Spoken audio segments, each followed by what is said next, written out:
Everybody, what's up? It's your girl Bondy Blue, and I am back for another 90 Day Fiance Before the 90 Days review. All right, y'all, this episode was hella long. Like, I actually turned it off at 9 o'clock because I was just like, why is this episode so long? It's supposed to be off now, and it's still happening, okay? So I just watched the rest of the episode through the eyes of everybody else during pillow talk, and it was hilarious, okay? So let's go ahead and get into it. So David, y'all know last week David decided to take one of the random addresses that Lana has given to him over the past 5 years, and he went to this apartment in Pavlograd that she's supposed to live at, and boom, bow, surprise, she doesn't live there. An old man answers the door, okay? The poor man didn't know what was going on, okay? But once he figured out what the hell was happening, he felt bad for David. He was like, you know, he seemed like a nice man, but I wouldn't trust our females if you met him online. I wouldn't do that at all. I said for this old man to already say, I wouldn't fool with our women through these internets, okay? That should let you know something, David. And the fact that David is now so distraught and so upset, so bewildered, he feels like he's been led astray, bamboozled. And I just feel like you brought this on yourself. You brought this on yourself. Like, look at you. You could have stopped years ago. You could have stopped after she didn't show up the first damn time. But no, you're going to let it keep on happening and keep on happening and keep on happening just because she sent you a damn kissy face emoji. Are you serious? That is in the recents, okay? The recents in her emoji list, okay? She didn't even have to go looking for that shit. Like, y'all, I'm over David. I'm over David. I'm over Yolanda. I'm over Ed. But we're going to take our time getting to him and just how through I am with all of them. Okay, let's continue on. Okay, Ed and Rose, y'all. Ed and his mayonnaise slayed hair. Okay, y'all, that hair just be all over the damn place, and he think he looking like Fabio in this bitch. Okay, cause it's all over the place. I said, boy, if you don't get out of my face with this, okay.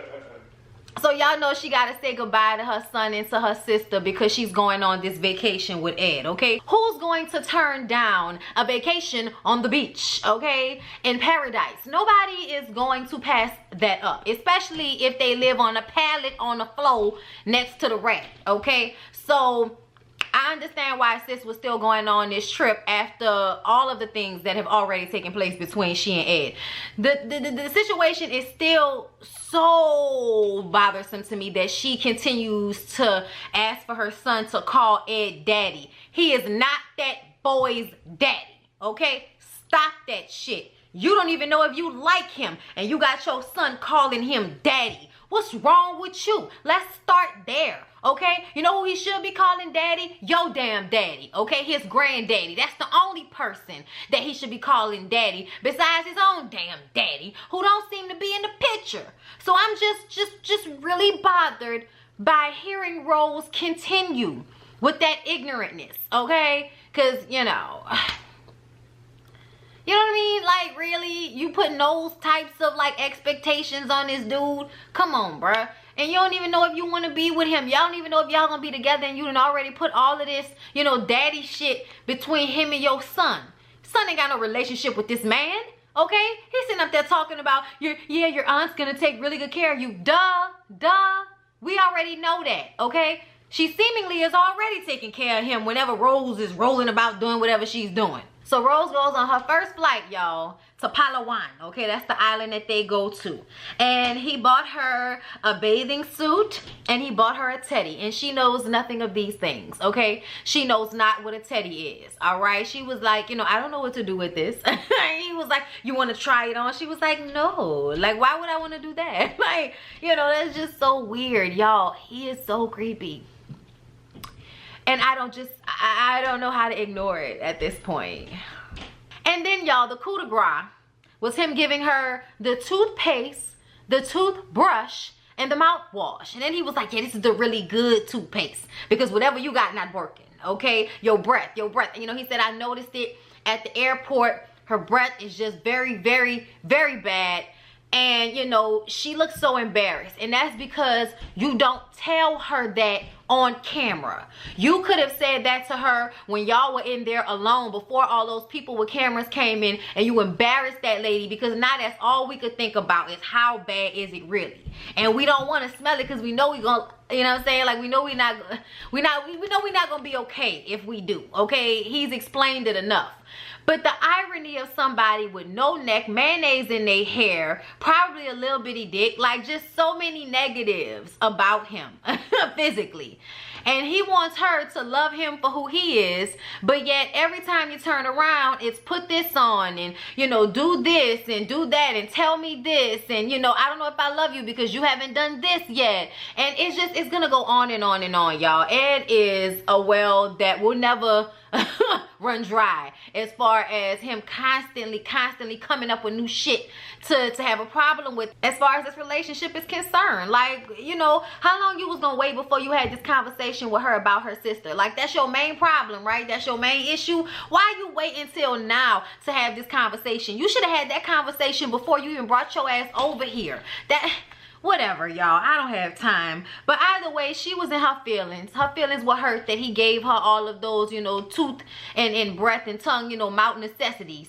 And she said that it's not her mouth. She brushed her teeth every morning. Like, that's not what happened. She has an ulcer in her stomach. And something tells me she doesn't have the money to go to the doctor and get that taken care of, okay? Seeing as though they rolling out the pallet every night when they go to sleep and saying goodnight to the rat. So yeah, you know what I'm saying? Like, now how do you feel, you asshole? Okay, you so worried about her, you know, wanting to be with you for money because like, let's be honest, if she could lay down with you and have sex with you, she deserves every penny of your money that she can get from you. Okay, all right, I'm sorry, I've said it. She goes to the bathroom to get herself together, and he's telling her that, you know, he loves her. I love you, I love you. She was like, you're ugly, you're ugly. But she was saying it in her language, so he didn't understand. And he was like, I hope that means I love you. Like, fucking duck. Like, I just cannot, y'all. So in order to make up for that, he has this fun day planned. You know, they're gonna go on some excursions and have a good time. Y'all, I remember my excursions. I had a good time too. Okay, and she looked like she was having a good time. I mean, you know, when you're doing things you've never done before, or, you know, just having somebody, you know, take you on a trip and you know, treat you to a good time, you want to go ahead and enjoy that. But I'm gonna tell y'all right now, she must have a strong stomach, and that's all I'm gonna say.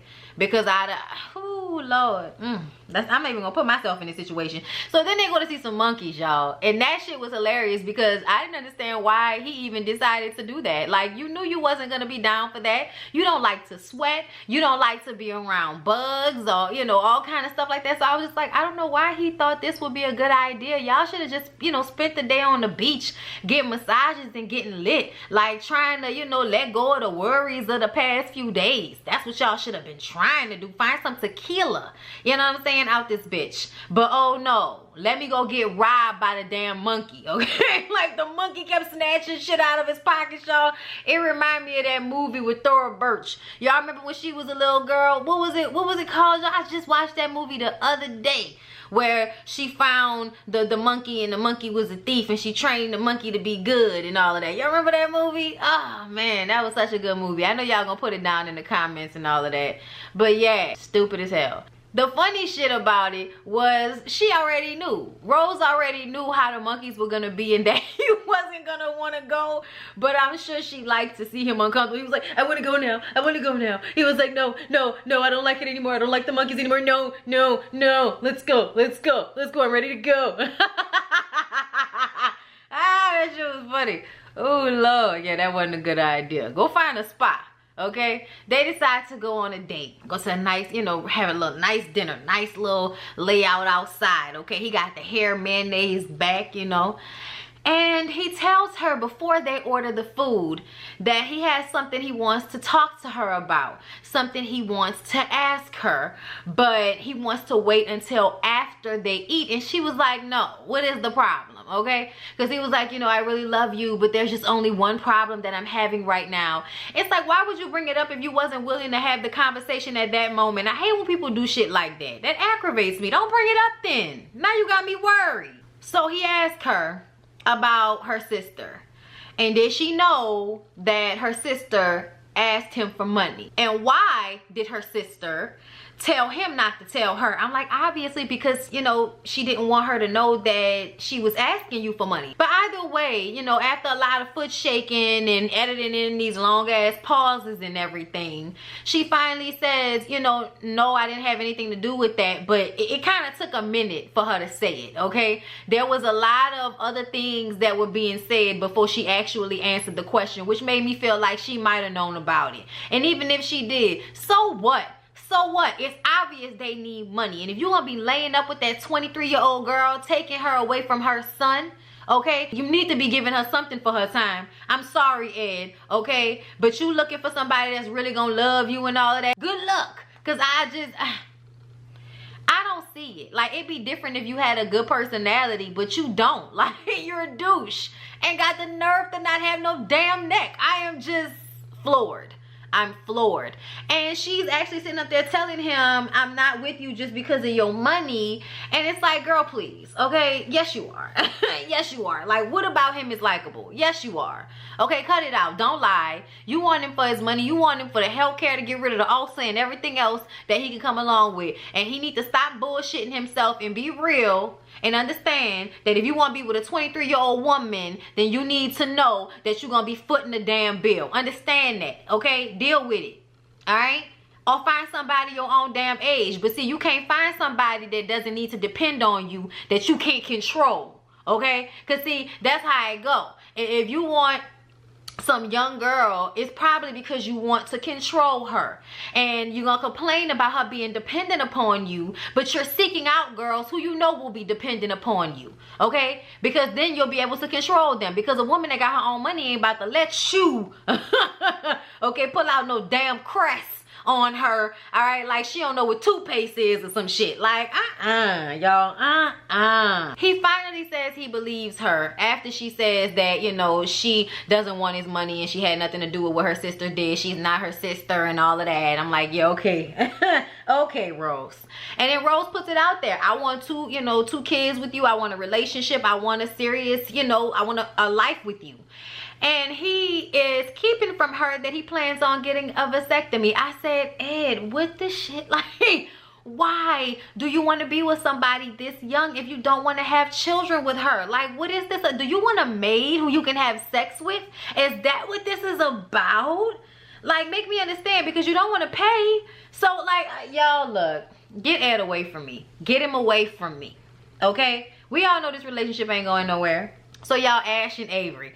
Ash and Avery was hilarious this episode.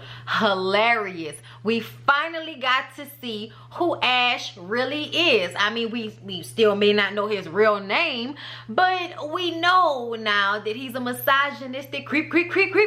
Okay, somebody that uses his job to get women. Okay, that's what he does, all right? Avery has said time and time again that she is not comfortable with the way he, converses and interacts with his clients, because it is not clear to her whether he is boning some of these women or not, okay? What is, your philosophy? What are you telling these women? What is going on? He's not very clear, so now she's getting frustrated, okay? And he aggravates me because he has the nerve to, like, catch an attitude with her or get defensive when she's asking him about his business, but he can't explain it, okay? Just say, I'm out here bullshitting people. Like, just be honest then. If you don't want to have to, like, back up your lies. Like, you can't get mad when somebody questions you and shit ain't starting to add up.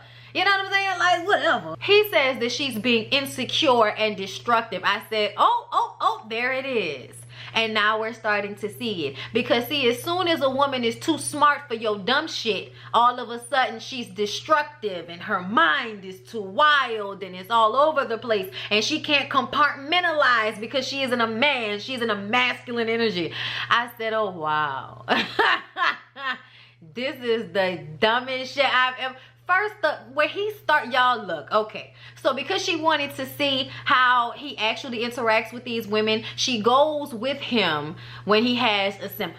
Okay, there's some nice looking women here. Some of the women look like they were there because a friend of theirs told them that he was slang danging some things, and just to go to the seminar and be the baddest boosh in the room, and you're gonna be able to get that dang-a-lang-lang-lang, you know, at night. He nice looking and everything. You could tell that some of them girls, that was the message they got when they showed up, okay? Because it was obvious that some of them were ready to flirt, okay? But as soon as he opened his mouth with this ignorant rhetoric about how women's brains are different from men's brains, and they have this nothing area where they like to stay. That's why men like to go fishing and all of this, because they want to just sit there and do nothing and think about nothing, and women are constantly having things going on in their minds. So it's some type of passive aggressive way to say mentally we're not as astute while telling us that you enjoy nothingness. Like, what? Y'all, I could not with Ash.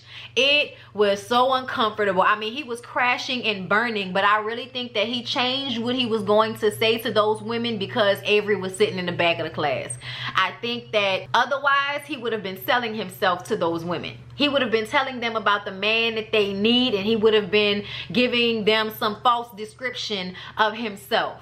I really do believe that. And because he could not do that without looking exactly like, you know, Avery thinks he is, he had to like try to curtail, okay? He had a moment where he couldn't even find the words. He didn't know what to say, so he had to walk out. Unprofessional, ridiculous, okay? All right? Looks like you having a little female brain, okay? You're looking a little discombobulated with your bitch ass. I told y'all he had crazy behind those eyes. I have been telling y'all this entire time. And guess what? Crazy showed up today. As the women in the class start to challenge him, okay, and ask him, how does this make sense? You know, I've been with a partner who is a balanced person as far as their masculine and feminine energy, and we have had a balanced relationship. And Ash is like, no, you haven't, okay? Because opposites, okay? It's about the opposites, and that isn't opposites, okay? Okay, because with the passion, okay, it's about the opposites. It's like, no. Sometimes people like to masturbate in the mirror.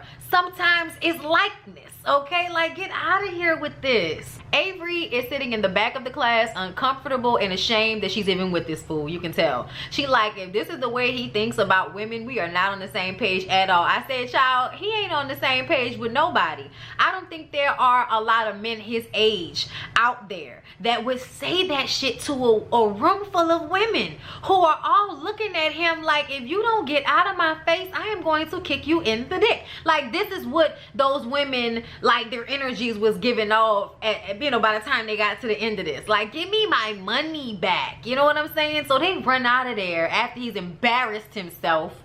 And Avery is trying to get some understanding. Like, why were you getting so defensive? Do you really think, you know, these things? And he's even more so defensive than he was, okay? He's trying to act like he's unbothered. He's trying to act like he's a professional. He's trying to put it all on Avery. But she is like knocking him down at every turn. He's exasperated with the fact that he can't mind fuck her into shutting up. And yeah, Avery was getting rowdy with him. Avery was starting to like get loud and agitated with him. And even though he was calm, it was a passive aggressive situation. And I feel like at the end of the day, she had every right to be upset, because not only are you sitting here telling me some bullshit, okay, saying it in front of a room full of people, you've proved, you know, that you probably are lying about the way you go about your business dealings, because you didn't look like you know what you're talking about at all, okay? It makes you even more full of shit because of the way he psychoanalyzes everything she says to him and tries to come at her from the space of somebody who is a psychologist, where he's always trying to like doctor whatever she says instead of being in the relationship with her and dealing with what she's saying as the person on the receiving end. Like, instead of being a third party to the conversation the way I feel like he is used to being in this work capacity. But it also gives him a sense of empowerment. He thinks he has power over these women because he probably ends up screwing them, and they end up wanting to screw him again because they don't know him, okay? They only know what he showed and perpetrated, and that's what he's been doing to Avery this entire time. But Avery has been noticing. Now the problem that Avery has is, how much of this shit do you need to see before you stop fooling with him? Because I feel like y'all breaking up 3 times, and now us getting to this place, and now we can really see him and see how all of his actions thus far have have put together this culmination of this narcissistic, self-important dickhead. Girl, yeah, how much of this do you need to see? Because I'm done now. And then he walks away like a bitch. So y'all, Darce, I didn't know why we were back with Darcy, and that's because time wasn't done trying to be on TLC on Sunday nights, okay? And he is feeling himself. He has written this little letter to Darcy. Darcy is at home unpacking in her heels, okay? Why would I take my shoes off? The cameramen are still here, okay? Like, get out of here with that, okay? She's giving her sound bite about, you know, how she's done with this. You know, the ugly face cry and everything. And y'all, Tom shows up to Darcy's damn door after he told her he gained weight, after he told her that he's so happy that she treated him the way she did, because it's all her fault, really, because of the way she kept focusing on Jesse. It's all her fault that they're not together. He had real feelings for her, but because of the way she treated him, he's found the love of his life in this younger, skinnier, blonder, you know, lip filler model of Darcy. And it is just like, okay, Tom, why are you trying to dig the knife in deeper? You didn't already like gave this lady your ass to kiss the last time she saw you. Let her go home and have peace of mind. Let it be over. But oh no. See, Tom is trying to have Darcy in her mind, okay? That's what's going on here. He realizes the type of woman she is, that if you get her in her mind, she will basically be weak to you, okay? And that's the place he thinks he has her. So when he shows up to her door with whatever he didn't wrote in this letter and demands for her to read it, and Darcy is like, no, I don't care what you have to say. Anything that you had to say to me, you could have said to me before, okay? So no, I don't care what you have to say. Get up off my step, press. Stacy actually came to the door first, and she was like, really? Seriously? She was like, Random is at the door. And then she was, you know, ear hustling nearby, and I would have been standing right behind the door. I would have wanted him to see me listening, let you say anything dumb to my sister, and watch me kick this door in your damn face, okay? Like, watch it happen, okay? You're gonna see it, slow motion. So yeah, he gets pissed off because she closes the door in his face. You know, it's a complete waste of time. I can't believe I did this, you know. And starts to like talk trash about Darcy on his way, you know, back to the airport or wherever the hell he's going. But he's in the car and he's going in on her. And I'm like, I thought you loved her though. You know what I'm saying? Like, it's so easy how he just flipped right over to crazy again. Talking about when she wakes up 55 and alone, you know, she only has herself to blame. It's like, why? Why? Because reading your letter and coaxing your ego was going to do something for the future of Darcy's life? Get the fuck out of here, Tom. If you wanted to be there for Darcy, if you wanted to be with Darcy, then you would have been with Darcy instead of waiting for taping to start back up before you wanted to talk. Like, get out of here with that shit. And Stacy went outside, got the letter because Darcy asked her to rip it up. She said, I don't want that energy in my house. And they ripped that shit up and threw it in a garbage can. I said, y'all hoes better not be in that garbage can tonight with y'all iPhone lights on, trying to see if y'all can piece together the pieces. Don't do it, okay? Don't do it, because don't nobody need to know what the hell he had to say. Actions speak louder than words. And none of the words on that paper was gonna make up for the way he talked to her and treated her when she was standing right in front of his fucking face. So bye, Tom. Ain't nobody got time for that, okay? Where's your girlfriend, and why are you all the way in Connecticut trying to get some type of gratification from Darcy if your girlfriend is all that? So y'all, Erika and Stephanie, y'all, it is a roller coaster ride with Erika and Stephanie. Like, as soon as I think they're about to break up and let it go, here they are back on my television together. So once again, they're meeting somewhere to talk about the night before when they got in an argument and one of them stormed off, okay? And y'all, I ain't gonna lie, like, what in the rainbow bright is really going on with Erika and these hair choices and the makeup choices? Like, I know you living your life and I ain't never trying to judge nobody, like, do you, sis? But god damn, you know, sometimes it's just like, she is bright. Shit. But either way, Stephanie is hoping that she and Erika can work it all out, and she realizes that she loves her. And I'm like, you love her? Where? Where is the love? Where is the love? Where is the love? Where is it? I don't see it. Erika is surprised that Stephanie left her last night at the party. And I'm like, why are you surprised? All of your friends were on her side. You know what I mean? Like, everybody's looking at her like she's this terrible person for just asking a damn question. I would have left too. I don't know why you were surprised. Everybody's coddling you while you're over there crying and shit like you didn't see how your homeboy was acting right in front of her. Like, you knew what it was. That's why you brushed him off of you. I saw that shit. Get out of here with that. But either way, Erika says that she is tired of having the same conversation with Stephanie over and over again, which I can understand. I'm tired of seeing y'all have the same conversation over and over again, episode after episode, in the exact same damn order. Erika feels like Stephanie should have told her she had all these issues with her life before she risked her life and got on a plane and came to Australia to stress everybody the fuck out. And I agree. I absolutely agree. All of the things that she has issues with were things that she and Erika had talked about before she even got to Australia, probably before she even booked her ticket. So why is it like a life-altering decision now when it didn't matter, you know, when it was time to put your life in danger and jump on the flight? Like, get out of here. Stephanie says that she's sorry, you know, and she loves her and she wants, you know, a do-over. So they agree that they are worth having another argument. I said, child, I guess. So they go and throw some boomerangs and meet a man who hand makes boomerangs in Australia. It was really dope. And they seem to have a good time. They kiss. And, you know, now it's time for them to come out to their families. Now that they've been able to go through one date without an argument. Now let's bring our families into it because we're ready for that. Okay. Whenever y'all are ready. Okay. The sooner the damn better. So y'all, Geoffrey tells Varia that everyone is judging him. Oh my God. I'm like, so you didn't think your bad decisions were going to have an outcome later on in life? Don't your people tell you that all the time, that the decisions you make will have long lasting effects, especially those that get you put in jail for 36 months?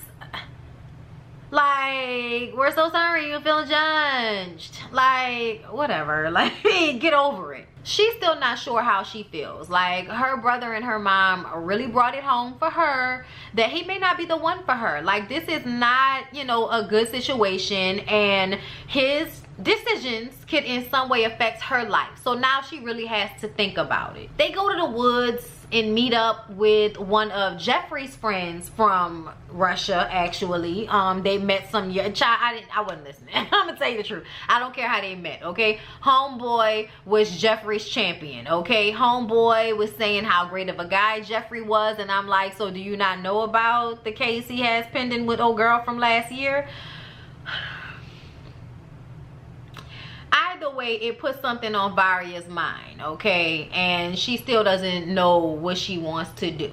She doesn't know whether she can trust Geoffrey. I said you can't, and you can't trust his fat fucking friend by the lake, okay?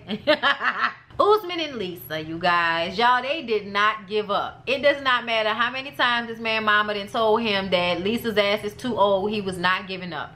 So they go back to Usman's mom's house one more time to plead for her to give them the blessing, okay? And I guess, you know, she was like, I'm gonna sit here and I'm gonna be quiet for a long time and I'm gonna think to myself, okay, you know, he ain't my only son. I already got grandchildren and shit. So if I don't get grandchildren from him and this old bitch, you know, it's fine. It's not what I wanted for my life, but I can't take him and this pale-faced person coming in my house not one more time to ask me for my blessing. So if I give it to them, they'll just go on and leave me alone, okay? And I love my son, so, you know. Yeah, I'm telling you, after the lady was going through it. Okay, look. So she went ahead and gave him the blessing, and they was so happy. And mama was just like, that's fine, just don't touch me, you know. Yo, that was a key, all right? And the thing about it is, Usman, like, you still have the issues y'all have within the confines of y'all relationship. She's controlling. She does too much, and you're not sure if you can deal with that. Remember, you said that the last time that we had talked.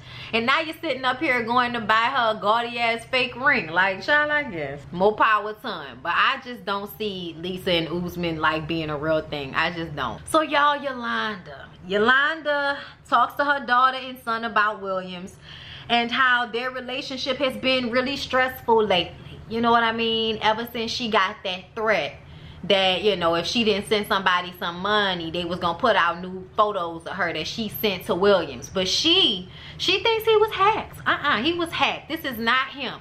Okay, he was hacked. Now her daughter and her son are trying to get her to understand that she's been scammed. I mean, they say it over and over and over again, and she refuses to believe it.